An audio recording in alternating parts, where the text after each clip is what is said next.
You people have got to know by now that the mob runs our country, right?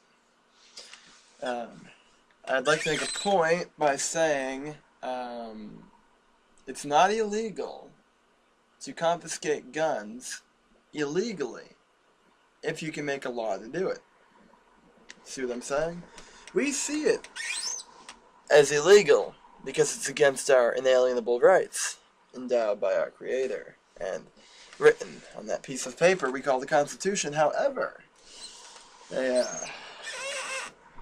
took the Constitution, they burned it, and now all that's left are laws. Laws in place justify that our government might just, do whatever it wants. If a cop says, if there's a law out there that you gotta service a cop every time he pulls you over, guarantee it's legal because it's written by law. Legal law. Is it legitimate? Is it right? No, fuck no. This thing that's going on in California right now, where people who are being labeled as mentally ill are having their guns taken away from them, made possible by Obamacare, I might add, is it's completely legal because it's written by law that they may do it. But we have to stop them anyway. Because I don't care about the law. You can tell me whatever law you want, you can write whatever bill you want, but when it comes down to it, it's me and you. There's no paper between me or you. You want to come get my guns? My door is right there, and I'll be waiting. It sounds a bit irrational, but you have to remember these are men who write these laws. Men. Nothing more than men. And I fear no man. And to be honest, as fucked up as it may sound, I don't even believe in government. I don't believe we should have government. I don't believe government is necessary. I believe order is necessary, but I also believe at this point that the only way to achieve rightful order is through chaos. That may sound like a bit of anarchy, but I guess when you get down to the bottom of it, nothing's really going to change until the shit hits the fan. That being said, with what's going on in Boston right now, with the gun confiscation, you got Waco, you got North Korea, you got all of these seemingly irrelevant, yet so relevant incidents happening at once. And it is just... we're building up to something. Building up to something big. Maybe a new law. Maybe there'll be a new law passed that says,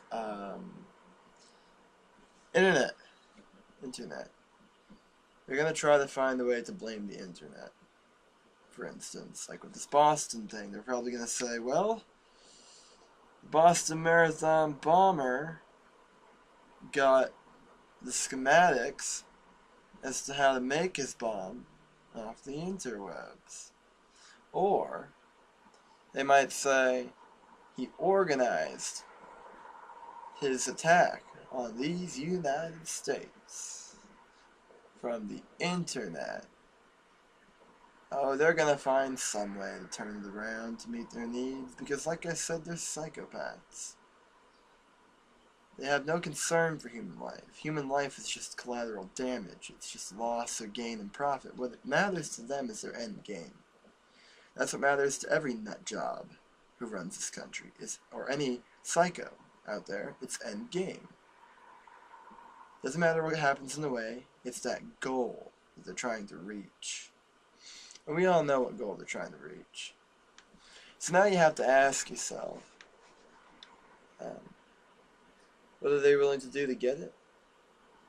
Well, anyway, as far as this thing goes, they're going to try to turn around this loss of innocent life, these people, these living beings, these souls that have been, that have slipped away.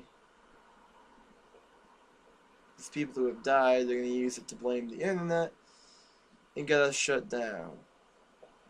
And even if it was the internet, I'll tell you right now, 100% of legislation passed after things like this go down will not prevent them from going down. And the reason for that is because they know in the future they're going to need something like this to go down again. The laws that are being passed are laws to keep you in line. Like, for instance, with what happened in Sandy Hook, they're trying to pass gun bill legislation for you. Will it prevent Sandy Hook? Absolutely not. In fact, that's the point. Because they know in the future they need to orchestrate something like Sandy Hook, and they need to be able to have somebody who can do it. Details, folks. But the point is, get your shit together and use the internet as much as you can, because it's going to be taken away from you. This video you're watching now, it's going to be gone too. Of course, all of my information will remain stored in the infinite database, the airwaves that are the internet. However, I will never be able to access them, which is in itself not right, illegitimate, or immoral, because immorality has been made legitimate. But that I signed those contracts, you know, to get on their website, so I guess they can, you know, legitimately speaking. But morally speaking, is it right to have somebody put their stuff on the internet and say, you can't have it, we can, and we're going to sell it to everybody? That's right, your artwork, your music, that's ours. That belongs to us. We're going to sell it and make money off of it. I hope you didn't work too hard to, you know, write those lyrics or anything. What should we call it? Should we call it Google's band? You know, yeah, fuck, whatever. You get the point, man. The internet's a lie. It's always been a lie. It's just now we're starting to see it. As far as everything else goes, the situation at hand's a bit twack. Twack. Fucking right. Y'all as Americans, we're in such a big country. So if something goes on in Boston, if martial law is declared in Los Angeles, people on the East Coast can't do anything to help them out. What are they going to do? Drive 4,000 miles to assist? To help their fellow man? Nah. No, they're not. As a country, it's actually very difficult to unite in these United States. Simply because we're so far apart. We are distant from each other. That being said, stay tuned. Tonight's show is going to be great. Dark City Radio. Sure y'all have heard of it. Because it is a dark city. And I've seen that darkness that lies beneath the light. Because it just so happens, at least sometimes, that the brighter your city is, the darker it gets. Made evident in a city like Las Vegas. So much pain in a city that bright, so rich, so powerful, but yet all of the people are living on the streets or in the ghetto. That two-class society that is a model for the future of mankind.